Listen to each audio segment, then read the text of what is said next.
सबसे पहले आपको बुक लिस्ट के बारे में मैं बताऊंगा। जैसे हिस्ट्री के लिए मैंने 3 एनसीईआरटी पढ़ी थी ओल्ड वाली। उसके अलावा जैसे मॉडर्न इंडिया का पोर्शन था वो कुछ मतलब जो स्पेक्ट्रम से या कुछ इन सब चीजों से जो थोड़ा सा जिसमें फैक्चुअल डिमांड करते हैं उनसे तैयारी की थी।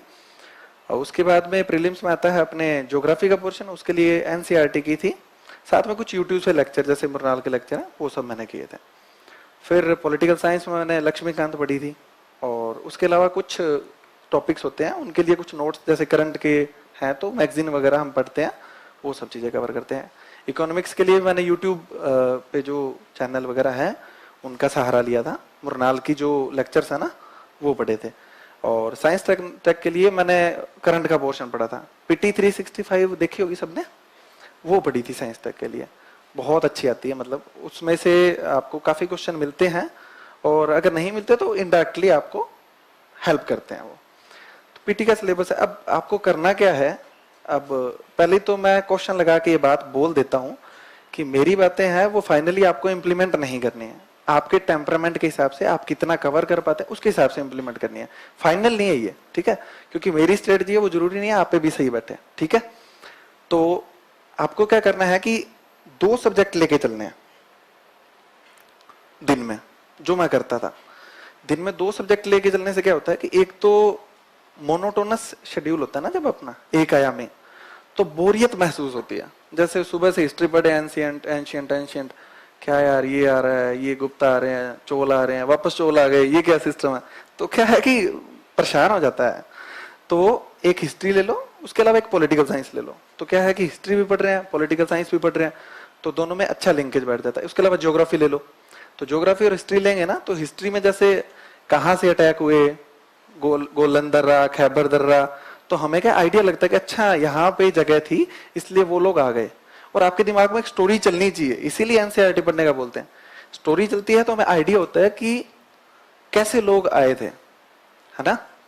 तो इस तरीके से 2 सब्जेक्ट आप लेके चलो। और एक चीज और, जैसे आप रोज खाना खाते हो वैसे 1-1.5 घंटा डेली करंट को आपको देना है। चाहे आप वो न्यूज़पेपर पढ़ें, चाहे फिर ऑनलाइन कोई वेबसाइट खंगालें, या फिर कुछ भी जो आपको लगता है, कुछ मतलब ऑडियो वगैरह कुछ सुनते होंगे या कोई जिस्ट आते होंगे, जैसे एनालिसिस होते हैं ना अखबारों के, तो वो पढ़ सकते हैं, या फिर कोई न्यूज़पेपर भी पढ़ सकते हैं। लेकिन करना क्या है कि 1-1.5 घंटा आपको करंट को देना ही है। ये बांध लो, जैसे आप टूथब्रश करते हो ना सुबह सुबह, तो वैसे ही आपको अखबार या जो भी करंट का है वो पढ़ना है।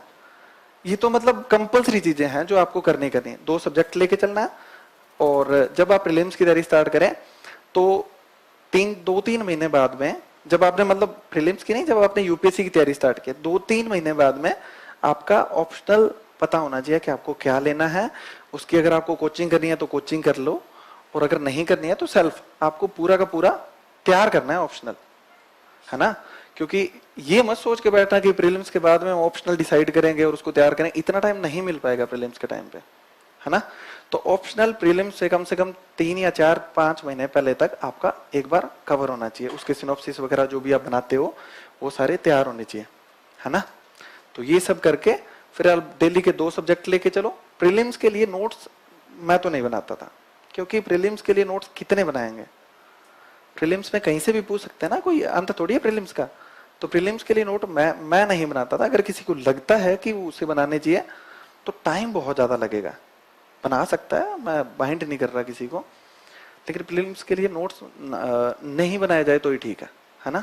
और जो भी मटेरियल पढ़ रहे हैं आप, एक तो अपनी आदत होती है कि हम लोग बुक्स पे बड़ा बिलीव करते हैं। बहुत सारी किताबें उठा के ले आएंगे और लाइब्रेरी में या जो भी रूम में बैठते हैं ना, वहां पे इतनी इतनी बुक्स जब सजी होगी तभी हमें सुकून मिलता है कि हाँ यार अब ठीक है, अब पढ़ाई यूपीएससी वाले लग रहे हैं।